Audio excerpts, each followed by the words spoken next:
Nigel Cecil, calling things out as you like it, especially for his fair-minded friends.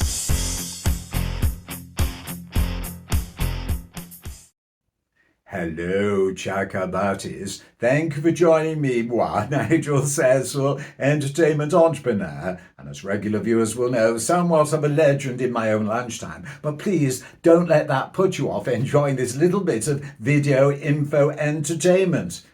You may already be wondering why it's entitled Fish, Chips, Mushy Peas, Tory Cowards and Equity United. I recently joined with a fair-minded, equitable friend, Fred Fielder MBE, for Fish, Chips and Mushy Peas. And that's what got us thinking. Fred, over to you. And Fred's an equitable friend as well. Here's Nigel. Thank you, Fred, for being an equitable friend. And any of you are welcome to join by subscribing to this channel and become a fair-minded and or an equitable friend, because we'd love to hear your comments. But it brings us now to what are Fish, Chips, Mushy Peas, Tory Cowards and Equity, the trade union for professional actors, variety artists, entertainers and other creatives across the United Kingdom. What has it got to do with them all? Well, we were having a chat and we thought, when you look at what's going on in Parliament, you've got the opposition and you've got the government, and one calls the other and they never stop. How does that relate to equity? Well, equity now, since they've changed the rules, could actually behave, and some might believe they are behaving like, a political party with a party political agenda, a mantra that just follows one particular scenario. And in that case, you may as well compare them with Parliament. And when you look at the government and the debacle over the Rwanda policy, you think, hang on a minute, those Tory MPs all voted for an amendment against the government. Then when push came to shove, well, most of them voted for the original motion anyway. So weren't they wasting everyone's time? Were they just cowards? And what about the opposition? Well, the opposition said, we're against it all. So let's just think in terms of fish, chips and mushy peas, because it's easier for me, isn't it, Hillary? Let's say that one particular government said, well, because of cutbacks and everything, we can only have fish and chips and we're going to do away with the mushy peas. Do away with the mushy peas in the north of England? You've got no chance. No. We have to do away with the mushy peas. We can't afford them. And the opposition says, well, this is terrible. I mean, if we were in power, we'd make sure we all had fish, chips and mushy peas. We'd tax the mushy peas providers from their profits so we could subsidise the mushy peas for everyone else. But you see, some of the government MPs might think, well, we really do need an undertaking that will have mushy peas. So what they say is, we're going to propose amendments that make sure we have mushy peas.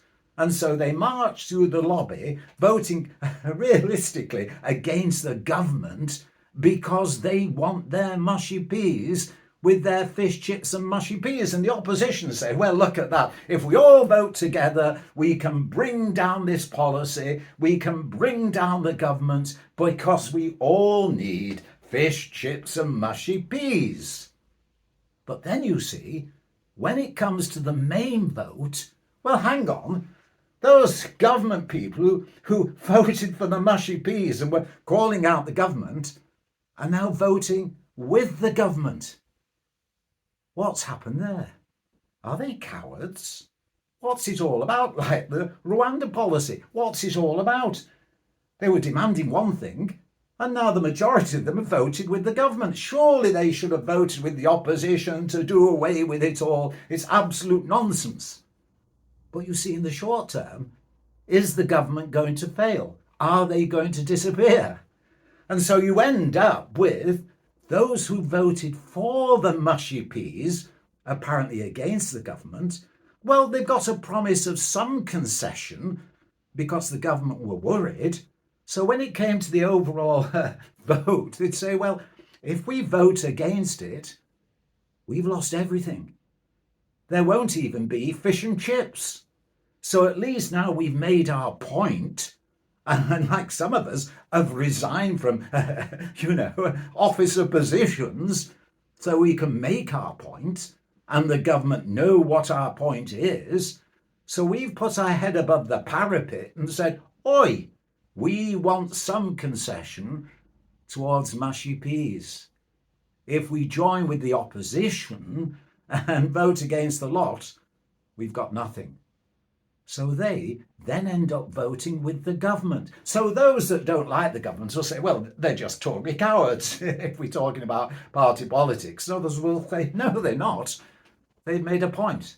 Now, how does this apply to equity? Well, it's because, you see, there's currently a sort of idea that it's all run by the council because the buck stops with the council, and everybody is supporting one particular policy, one particular direction, one particular progressive radical mantra that's being put forward.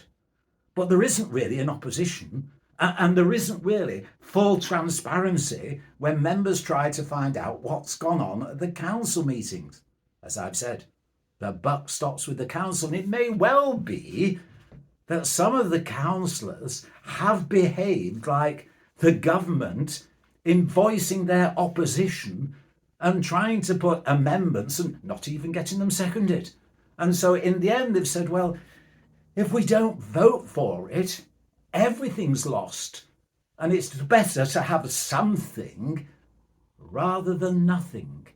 So I always caution, if one says the buck stops with the council, really, now that equity can be party political, we need, or your members need, don't you? Yes, full transparency. Minutes that just basically have headlines and no real discussion don't get the message across to the members. Emails going out to the members that only give one side of what's going on, well, that doesn't get the message across neither, does it? So it becomes very difficult.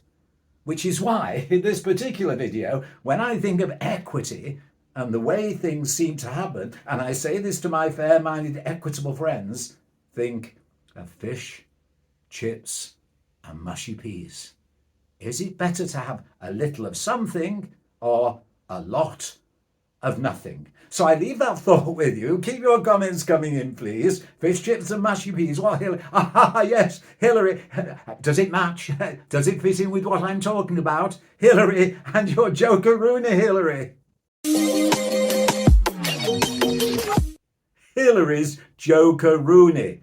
Hillary invariably endeavours to fit the joke in with what we've been talking about. What have you got, Hillary? Let me have a look. Is it this? It's this one. Topical in all sorts of ways. What do you call an artiste who only paints peas in cages?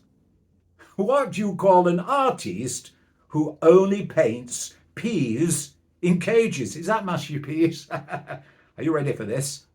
A trapped peas artist. A trapeze artist. Oh, I do like that one. So until the next time, please keep your comments coming in. It's going to be about variety branches, is it, Hillary? Yes. So until the next time, I'm all ready for you.